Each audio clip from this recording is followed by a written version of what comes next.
Alors, l'objectif du sens caché, c'était de comprendre pourquoi on s'intéresse et pourquoi on ne s'intéresse pas à la politique. Alors, l'une des hypothèses fortes, c'est que l'intérêt pour la politique, la politisation, est liée à ce que j'appelle toujours la compétence politique. C'est-à-dire à la fois le fait d'être informé de politique, de maîtriser un certain nombre de mots, de notions, et d'avoir le sentiment d'être compétent dans ce domaine, au sens de sentiment de comprendre les choses, et aussi le sentiment d'être habilité. C'est quelque chose pour moi. Je ne peux pas l'ignorer.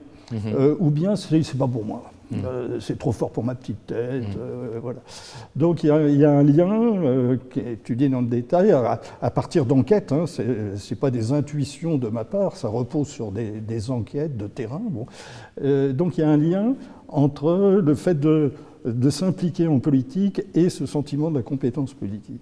Et les deux sont liés statistiquement à des caractéristiques sociales des individus. À l'âge, au sexe, au milieu social. Et la variable fondamentale, c'est le niveau d'éducation, ou plus précisément, si vous voulez, on rentrera dans les détails, le volume de capital culturel. Donc la relation fondamentale, c'est que plus on va dire pour simplifier, plus le niveau d'éducation s'élève, plus la probabilité que les individus, les hommes, les femmes, s'estiment compétents et s'intéressent à la politique, plus cette probabilité augmente.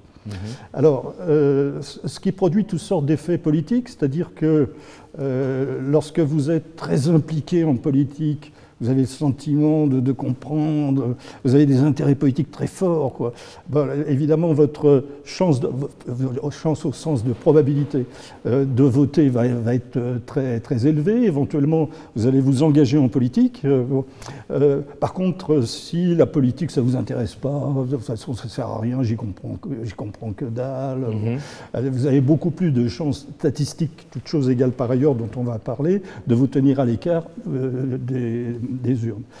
Ce qui fait que les élections fonctionnent comme un peu des mécanismes de sélection. C'est-à-dire que ça attire certains et ça repousse d'autres. Donc ça produit des effets d'exclusion électorale.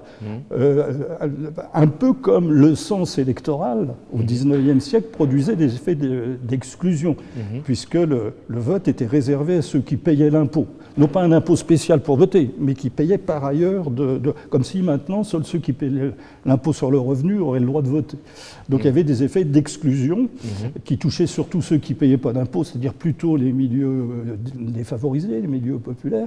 Et lorsque je constatais, d'où le titre du bouquin, c'est qu'il y a des mécanismes d'auto-exclusion.